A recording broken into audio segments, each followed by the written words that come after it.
Previously on Sailing Aedis, we said a long goodbye to La Rochelle, and we finally christened Aedis and set sail on our maiden voyage across the Bay of Biscay towards A Coruña in Spain. We're out of here. The Bay of Biscay is well known by sailors for its storms, heavy swells and unpredictable weather patterns. As we had already stayed in La Rochelle well past what we originally intended, we needed to get out of what is known as the Schengen area. This is an area within Europe that does not require a visa, but that you're only allowed to stay in for 90 days in every 180 days. For us, this meant getting to Croatia and Montenegro as soon as we could so we didn't outstay our visas. In view of this, we decided to head straight across the bay towards A Coruña, which is a distance of about 400 nautical miles, about 3 days and nights of sailing full time. But before I tell you how we fared on our first voyage crossing this notorious piece of water, I just wanted to let you know that we did have some previous sailing experience. I'd done tall ship training when I was a teenager, and Brenton grew up racing sailing dinghies. We've both sailed a fair bit on my dad's Austral yacht, and did 2 charter trips on catamarans in the Whitsundays. We've both completed navigation and marine radio courses, and Brenton has his International Certificate of Competency. Feels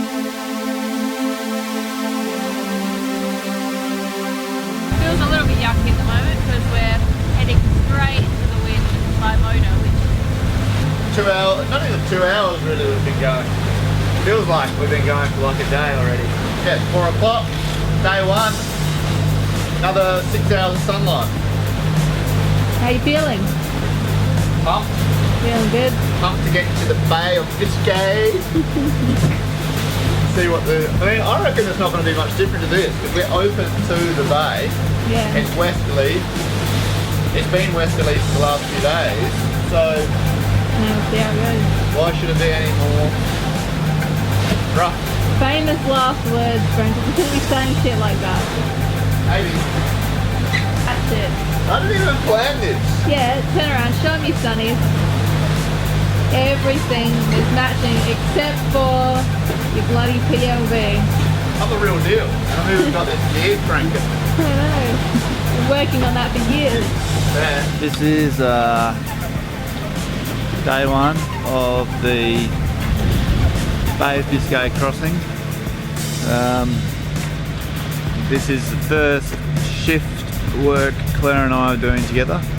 I am on the first shift. It's 9 PM. Sun's going down.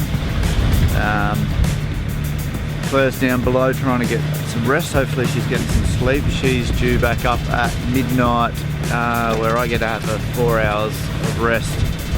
Unfortunately at the moment the wind is around 4 knots, it's bugger all. We've got the main up, which is getting a bit of wind and stabilising the boat a bit. But we've got the engines ticking over at 1500 revs, which is just keeping us going at 4.5–5 knots boat speed. Both of us were feeling fairly bit ill earlier, and both had a bit of a chunder, which was always fun on your first day. I think it's just this swell direction and we're sort of charging into it. I managed to have some food after that and I've been okay since, so hopefully it was just that initial getting used to the feeling of the motion. So I'm hoping next time I'm talking to you we're under sail and we've got these engines off for sure. We need to do some engine hours, I think we're going to have to for this first crossing, just because, well, one, it's the Bay of Biscay and it's notorious for fast weather changes. And I don't really want to get caught out here on our first passage in anything awful. We've got one other boat at the moment with us, it's about 5 miles away now. A boat called Maestro. We've been chatting with them on the radio a bit. They do have a professional skipper on board, so I am keeping fairly close in the hope that they know what they're doing. So Beautiful sunset. Well,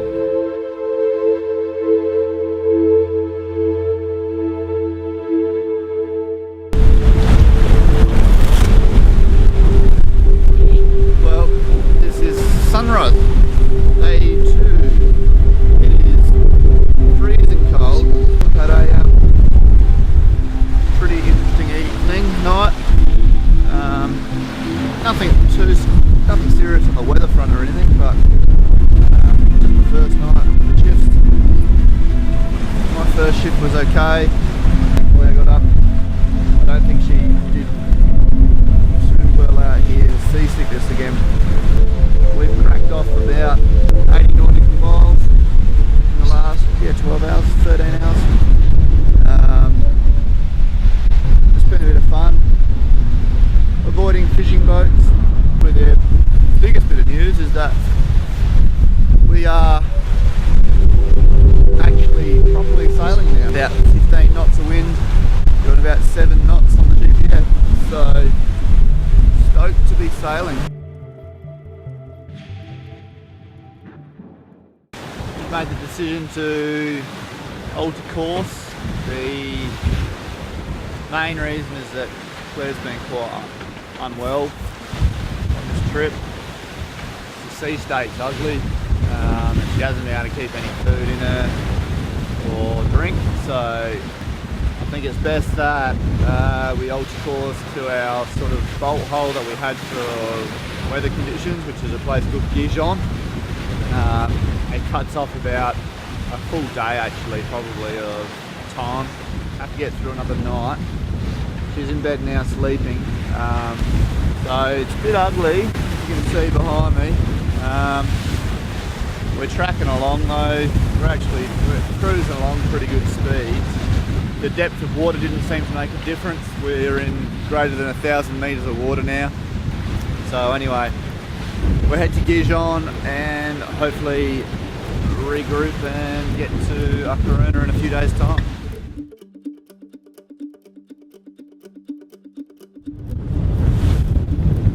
Every now and then there's an ugly set that rolls through to reach the main. Hey fella! You don't want to be outside either. That is the weirdest thing that I've seen on this trip. And I have no idea how we're going to get him out of here. I got wet. You're not wearing your wet weather gear. I'm not wearing my wet weather pants, and the sea slapped me in the face. And all over my body. It must be getting closer to shore if there's fishing boats. Yeah. Haven't been able to eat anything in the last couple of days. The thing I've been able to eat. Yeah. We're finally getting to PIgeon, or however you say it. Huron. PIgeon. Puerto Deportivo Huron. We're about an hour away from the entrance, probably less actually. We've got some land, looks quite hilly. And we'll be in the marina soon. Hey? Happy?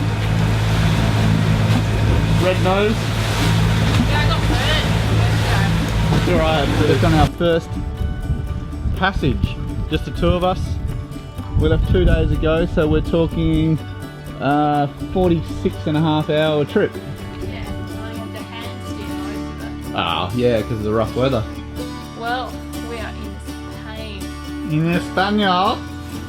Can't believe it. Even managed to dock the boat without like hitting anything. Didn't even hit though anything? I haven't eaten or like I'm totally wrecked. Me too. So hot showers. That's terrible. What, the beard? Yeah. It's a full-blown sea beard. It really is. It's all bent up from a jacket. It's full of filth and sea and... Vomit and salt. Oh. I'm about to go up to the marina office, that yellow building, and check us in. We're in PIgeon. We're in PIgeon. I mean, Huron. In the forest of dreams.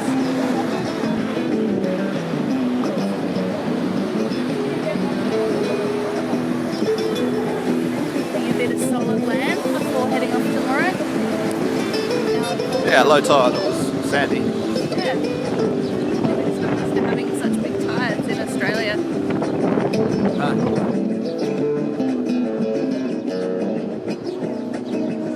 We've got the local hanging up all the way up the hill there,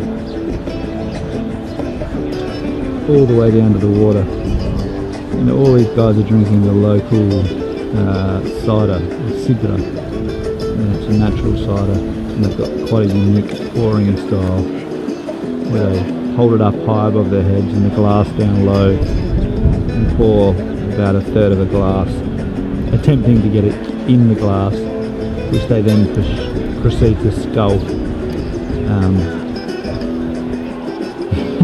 We bought a couple of bottles to give it a go.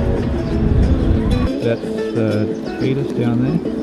Claire's on the boat. It's getting into the evening. We're preparing to sail on till tomorrow. So, Getting ready to leave. Leave PIgeon to Ocarina. So 24-hour sail. We are just doing the final preps, just put some food together and cleaning up the boat. when you're both sick, it's not a fun time. So I've taken a bit of this Spanish seasickness gear this time because the stuff that I bought didn't work at all last time. I was coming good eventually, but it was a bit brutal. And you're just going to see how you go, aren't you? Yeah, I think that'll be fun today. Yeah.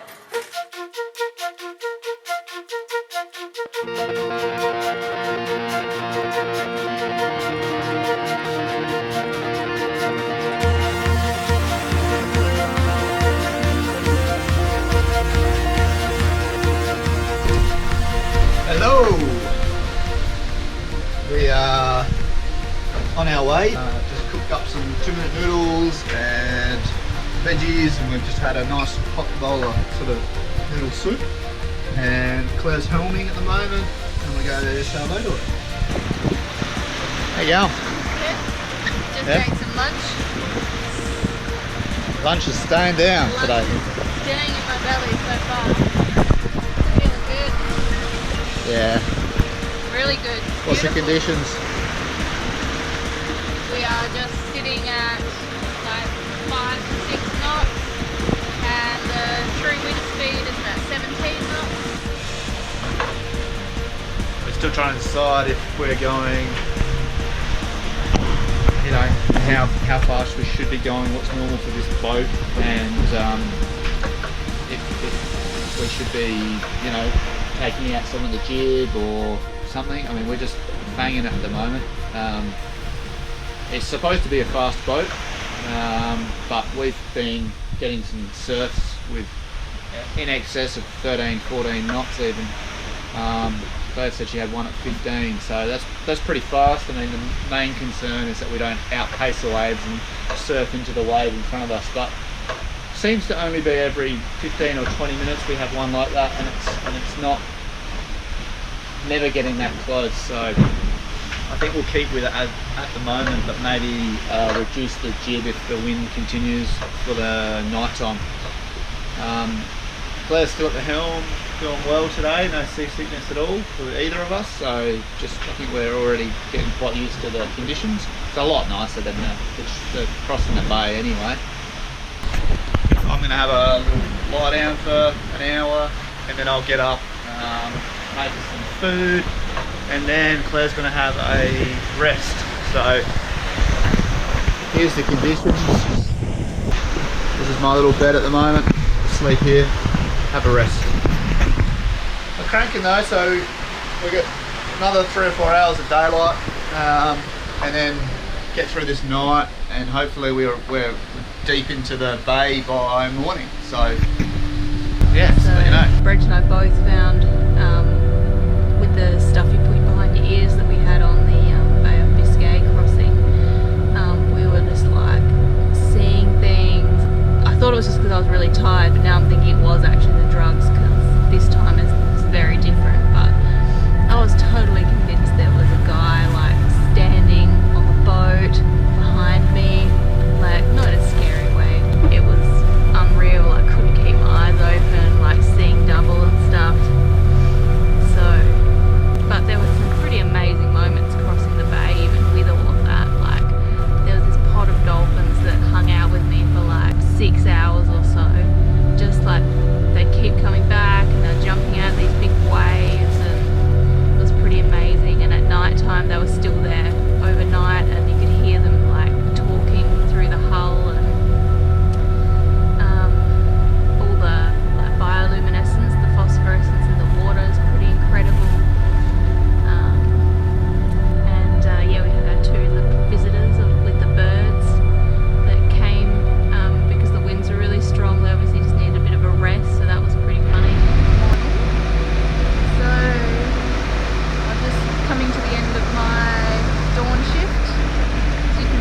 sun is now up, and that's Spain there.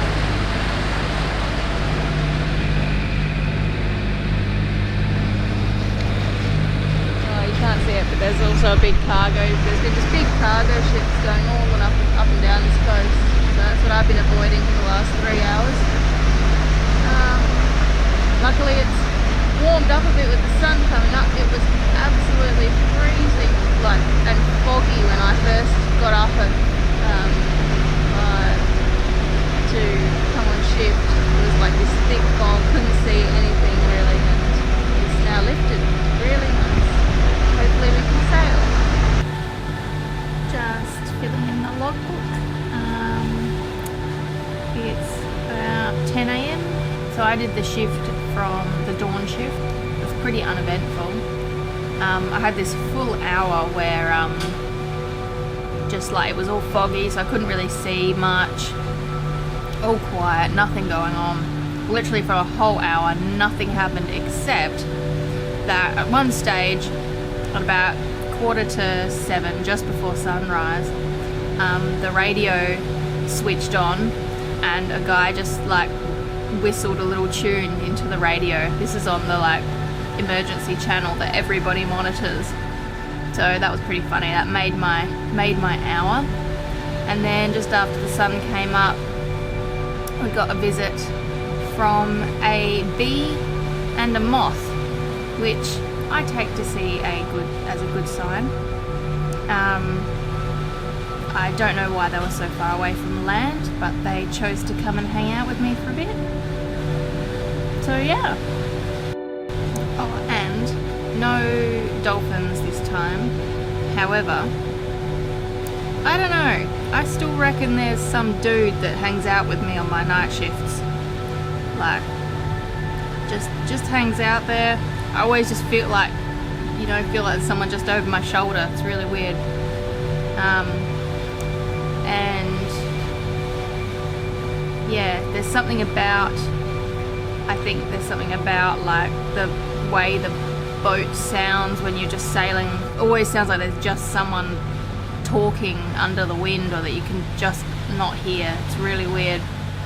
But, so we are motoring into Karuna now because the wind is turned 180 degrees and it's just on the nose, very light. But I've put the lure out on the hand reel. It's so calm. There's no wind, which is shit.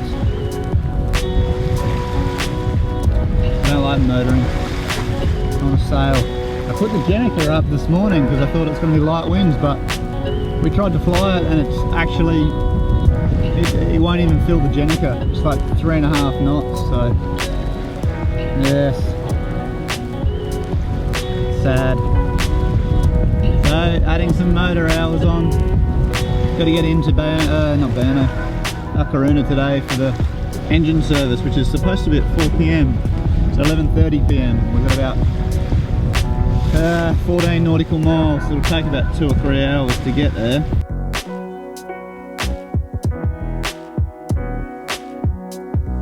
Well, we made it to Karuna.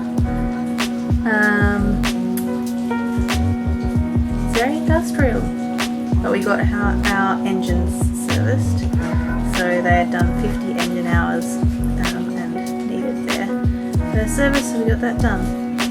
But I think we're thinking about moving on pretty soon because it's not exactly, it's pretty massive, like massive town, and it's all pretty industrial, so not much to see from here. You can kind of see the big city sort of in the background, but it's a fair way away.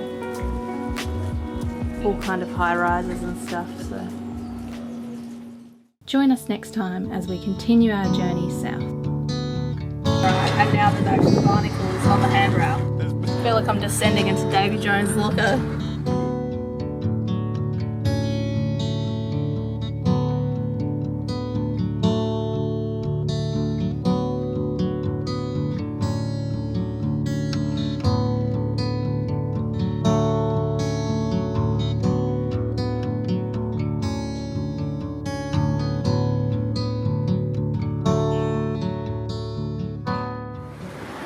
You're really boring today. What do you want me to say? Looking intrepid. What do you mean looking? Yeah, look at that beard. I am intrepid. Give me a profile with your beard. Look at that. Look at that beard. Wearing the brush.